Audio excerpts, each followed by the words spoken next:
Hey, what's up y'all? Today we're gonna be talking about the Rollin Heights Ballas, and maybe at the end cover some fan fiction. But that being said, let's get into LS Central. So it looks like we have found a letter from CJ himself, telling us about the vicious gang, the Rollin Heights Ballas. He says, I remember those days in Los Santos like they were yesterday, even though it's been years since I left the streets behind.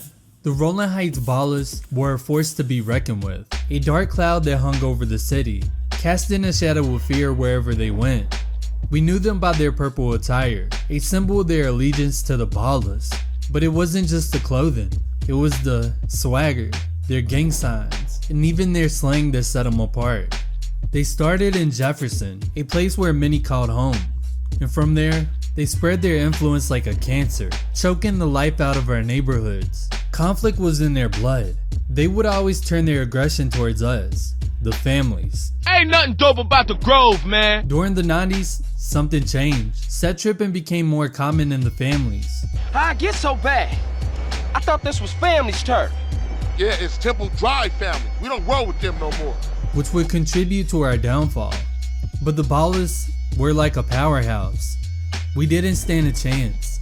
They wanted more, and they wanted it from us. The Rollin Heights Ballas in particular were the ones we couldn't ignore. They were the second largest Balla set, and they controlled the eastern parts of Willowfield and the northern areas of East Los Santos. I sometimes wondered if they were one of the original sets of the Ballas, given their ties to Jefferson.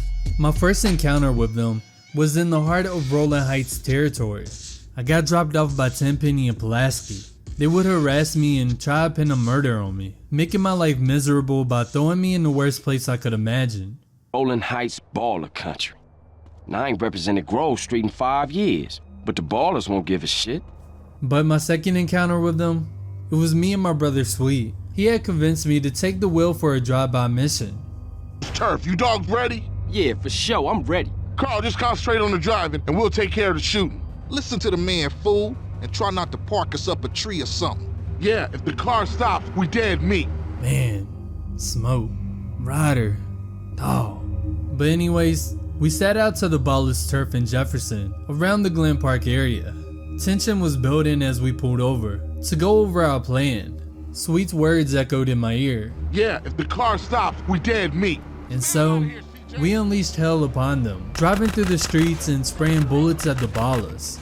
I know a lot of them were the Rollin Heights Ballas, but I believe that some of them could have been Kilo Trade. We left a trail of chaos in our wake, and the police were hot on our tail. But we got away, leaving the Ballas in a turmoil.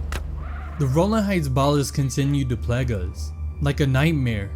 And man, when I learned about the Green Saber, it was tragic. They attacked my brothers and the homies at the Mulholland intersection. That day marked a turning point for our family.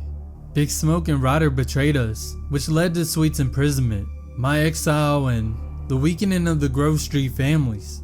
It was a lot going on. The Rollin Heights Ballas revealed they had a newfound power, thanks to Big Smoke's crack palace in their turf. But their end would be near, and it came at the end of the line. The Rollin Heights Ballas was standing guard at Smoke's palace, which they would meet their demise at my hands. It was long overdue, but I made sure they crumbled. As the years passed, the Rollin Heights Ballas became a distant memory. Their turf, once a symbol of chaos and violence, was now under control of the GSF. We had reclaimed the city, but the scars of those battles would forever remain. Yours truly, Carl Johnson. And just like that, we have the history of the Rollin Heights Ballas. I just want to say, I thought it was pretty weird that the Rollin Heights Ballas didn't have an important role in the game. And I thought it was pretty funny that the second largest gang in Los Santos barely got any screen time. Like Rockstar missed out on the opportunity to expand the game.